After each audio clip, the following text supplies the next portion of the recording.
So this is bulk storage for when your ramen noodles go on sale. You know what I mean? Because sometimes at full price, they're just too expensive. Ladies and gentlemen, welcome back to the channel. Today, we are visiting a highly requested course, Ionia State Park, and you guessed it, Ionia, Michigan.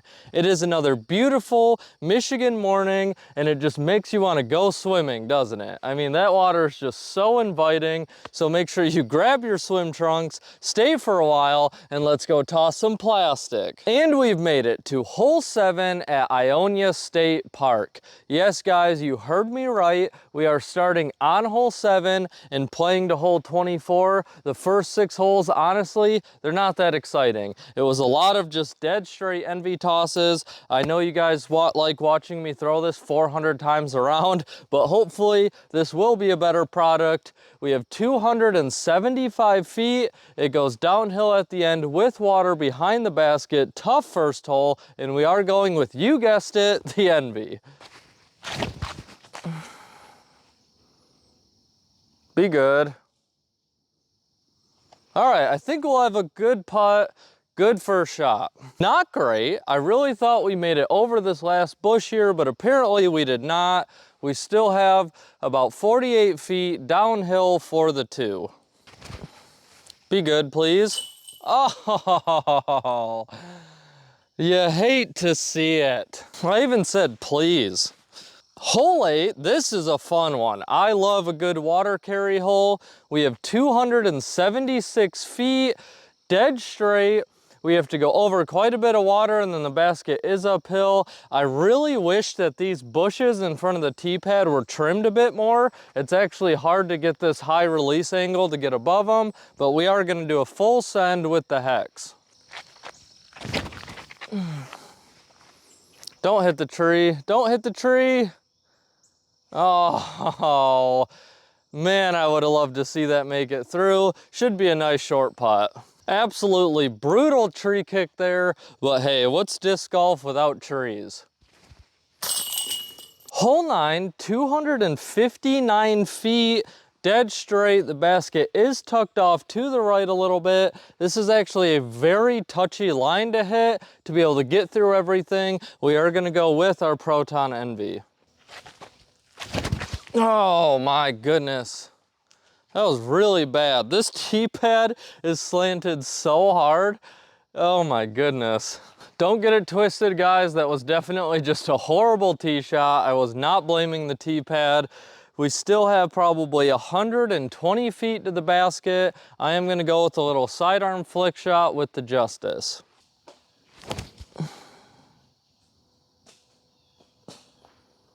All right, that should be a tap in, I think, for the par.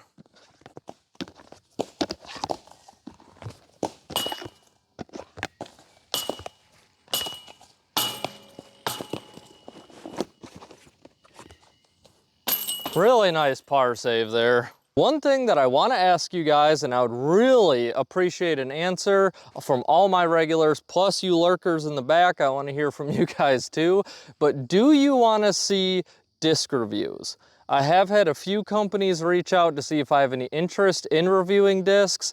I love the long-term content. That is what I wanted to create. I wanted people to be able to sit down, watch something for a little bit, get some comedy, some entertainment, and enjoyable. But I can definitely sneak in a disc review video here and there if you guys want to see it. So just let me know, please and thank you. Hole 10, 433 feet, par 3, and this is not a hole that we can really go for. We just have to try to get around that turn up there, get past these few trees off the tee, and then play for an upshot. The second I go for this on a distance driver, I am positive it's gonna be in the woods somewhere and very hard to find. So again, we're going with a soft Firebird. All right, that should be exactly what we wanted. Really poor drive. Honestly, guys, I think you want to go putter or more of a flippy mid-range off the tee, depending on what your strong point is. And this disc took me forever to find. It's embedded in this long grass right here. It's only about 8 inches off the fairway, but we have about 200 feet to the basket. I'm going to go with the Kia. Be good. All right, hopefully we have a putt. Really nice recovery shot there. Hole 11, 197 feet, dead straight. You can go with the slow hyzer shot. You can try to go right up the gut. I'm actually gonna go in between these two trees right off the tee pad with the Envy and get that nice Annie right hand fade. And hopefully we can give ourselves a nice little ace run. Come on. Oh. Oh my goodness, that was so close. For the two. Hole 12, 197 foot hyzer shot. You do want to hang straight for quite a while though, so we are going to go with a pretty soft Champion Rhino. Don't hit it. Not a bad tree kick, we'll take that. Well, we've left ourselves probably like a 33, 34 footer, and if we go past the basket, it is quite the drop off. So I figured I would give you guys this camera angle so we can witness the potential catastrophe together. Well, it sounded like it stopped, so I don't think it'll be too bad. A couple feet from disaster.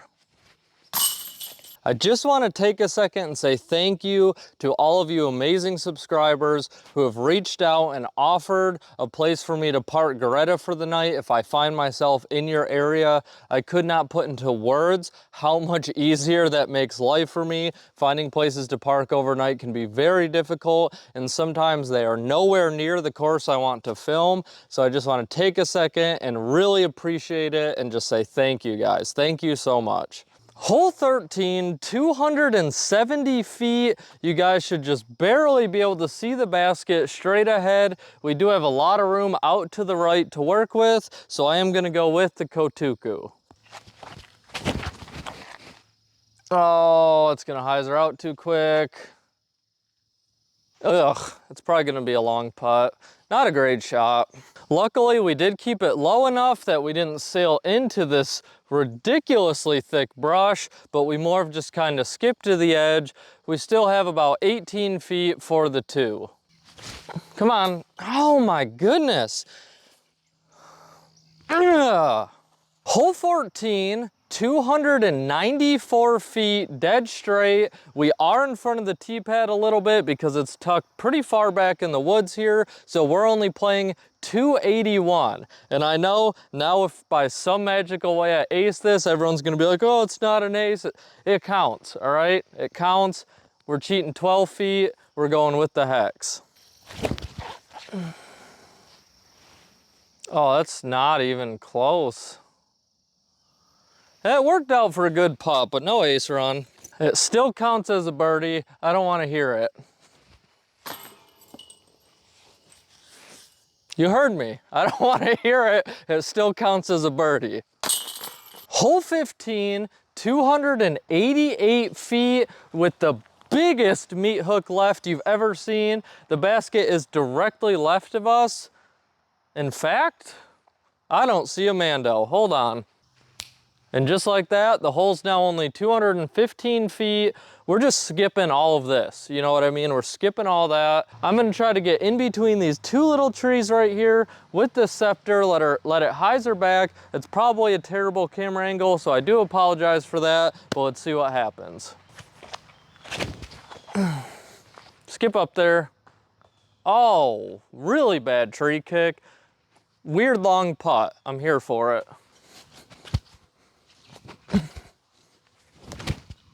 We still have probably about 45 feet, I would guess, up this huge embankment. I cannot see the basket at all, but I still think we are way better off than if we would have tried this crazy horseshoe shot for the two. How bad was that? Definitely not the prettiest par we've ever gotten. This week's hole 9 break is going to be a little different. A lot of you guys are always asking about Gretta and what the van life is like. So today we are going to do cribs, broke YouTube disc golfer edition. So come on in, I'll give you the full tour. All right guys, so welcome inside Gretta, and you have to have the essentials. One, you need your stickers. You're not gonna have anyone to give them out to, but it still makes you feel good to have them on standby, you know what I mean? And two, you need a companion. Because if you're gonna give up modern day life, you're also gonna give up your entire social life, so you need a companion to keep you company at all times on the road. Three, you need sriracha, because life is gonna get really boring and this will help spice it up for you. Always keep it in the cup holder for any situation that is necessary. Also, keep a towel ready because your heat is probably not gonna work. So when you wake up in the morning, you're gonna have a ton of frost and dew all over the windshield and you can't see a thing, so you need this to wipe it off. And finally, always leave your wallet in plain sight, because if someone breaks into the van, they're gonna realize how poor you are and they might feel bad enough that they'll actually put money in there for you to spend. Now listen, on your passenger seat, you always keep a chair on the chair, you know what I mean? You'll never know when you need a secondary chair that's also mobile. And then you take your electric tea kettle that you bring with you everywhere to make your ramen noodles, because that's pretty much all you're gonna eat. And most importantly, your radio is also probably not going to work. So always hang your little disc speaker right up here, so that way you have some tunes on the road. Get a privacy screen. You do not want someone scoping out your van looking for your ramen noodle stash. Believe it or not, that's a real thing when you're always sleeping at rest areas and truck stops. The noodles are worth gold in a situation like that. That will also block all usage of the rear view mirror. But listen, when you have a van this big, who cares? You know what I mean? We're driving forwards, not backwards. And now inside the side doors, a lot of people think you got some nice bed in there, a microwave, all kinds of fancy stuff.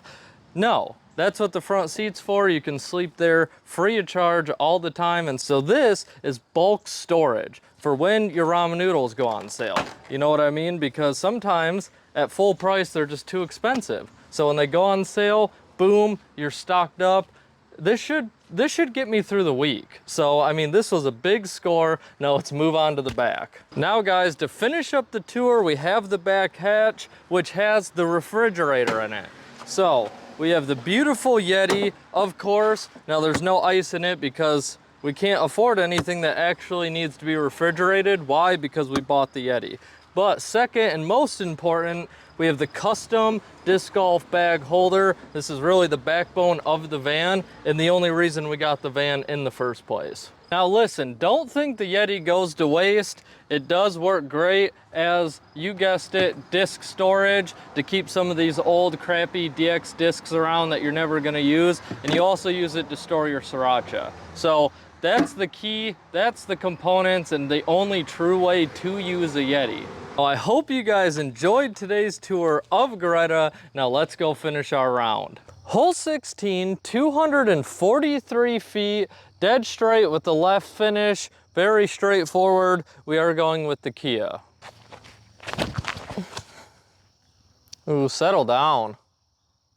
Oh, well, that's one way to settle down. We'll take it. I retract my statement. I definitely wish we would have got around the tree. This is a bit farther than I thought. Still about 45 feet for the two. Come on. Oh my goodness. Hole 17, 330 feet, and this is our first Annie shot of the round through a tight window. We love to see it. We are going with our Valkyrie, of course. Be good. Oh, I think that's gonna be really good, actually. I kind of got that gut feeling when I let that go. I am really curious how close that was to the basket, but we have this very, very awkward putt for the two. That works.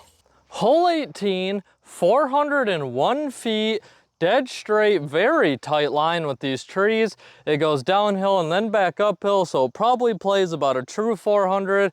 We are gonna go with the Firestorm, nice, hard, low, and let it hyzer back up that fairway. This is a very hard pin to reach off the tee. Oh, it's so low. Hyzer, hyzer, hyzer. Man, that was bad. Dang. I don't think anybody would have been upset to see a little hyzer action. You know what I mean? We still have about 85 feet uphill. I'm going with a little sidearm flick shot with the Justice. All right, for the 3. Ladies and gentlemen, for the first time ever on Tossing Plastic, I would like to introduce to you hole 19. We are definitely moving up in the world. 227 feet, dead straight, tight tunnel shot. We are gonna go with a soft Champion Rhino.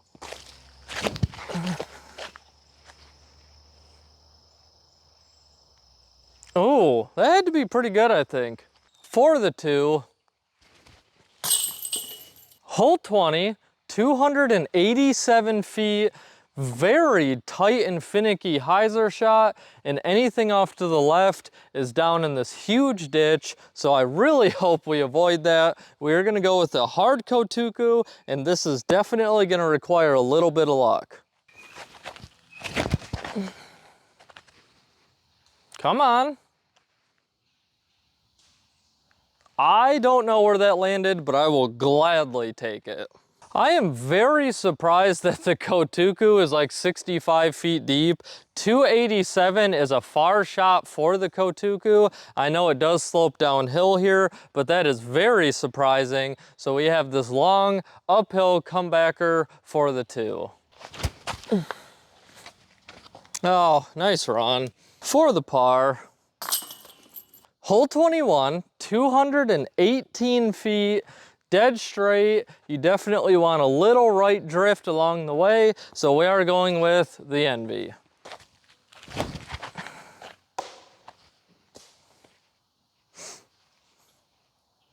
Imagine, just imagine, being a disc golf YouTuber and then doing that. Really makes you question some things. We still have probably 145, 150 feet to the basket. It does go downhill at the end. We are gonna go with another little flick shot.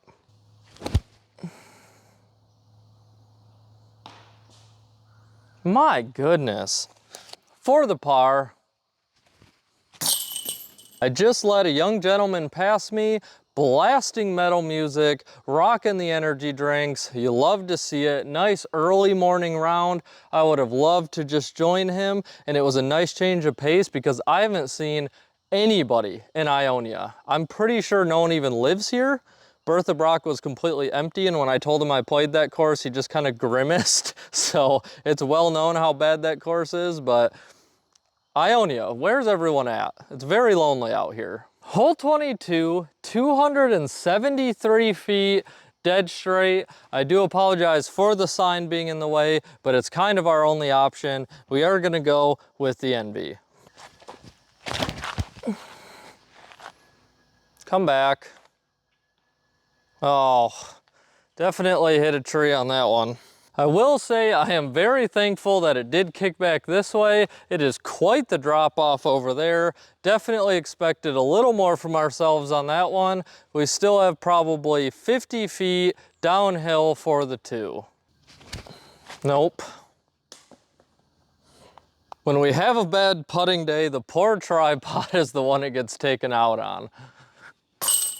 Hole 17, it's only 137 feet. We just want to throw a really soft Annie off the tee pad and let it hyzer back. We are going to go with a fan gripped Envy.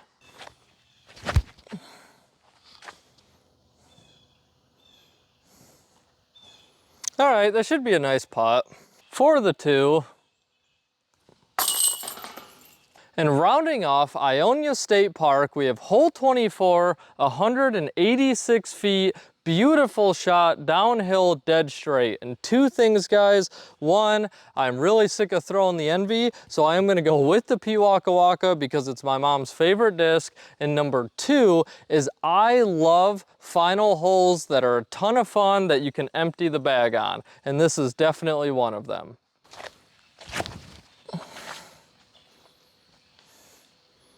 Oh, absolutely parked. I really wish I could have aced that one for the Waka Waka. For the 2, And that wraps up today's video at Ionia State Park. And my takeaway from this course is that it is absolutely beautiful back here in the woods. Other than the beauty, I will be completely honest, guys, nothing at this course really stood out to me. There are some fun woods holes, but most of them are just 200 to 260 foot dead straight shots. By no means did you need a bunch of shot shapes to play this course. I think I threw 1, maybe 2 ante shots the entire round. For the most part, it's just dead straight. One quick thing about Ionia State Park is if you want to get a quick round in, do not play 1 through 18 because 18 ends very far from the parking lot. But there is a pop out at around hole 11 or 12, so you can play the first 10 or you can start at 12 and play that back 10. This course is well maintained. There's not a ton of benches or trash cans or anything like that, but overall you can tell that they do take good care of this property. There is a campground here and a boat launch, plenty of activities if you're looking to make a little vacation out of it, and this course is plenty good enough for that, and it does have some fun replayability. Overall, I'm going to give Ionia State Park the solid score of 7.1 out of 10. I am not going to lie, guys, I really expected more, but it is just a very simple and straightforward course, but the scenery and everything around it definitely makes up for it. So I hope you guys enjoyed today's video. Now it's your turn to go toss some plastic.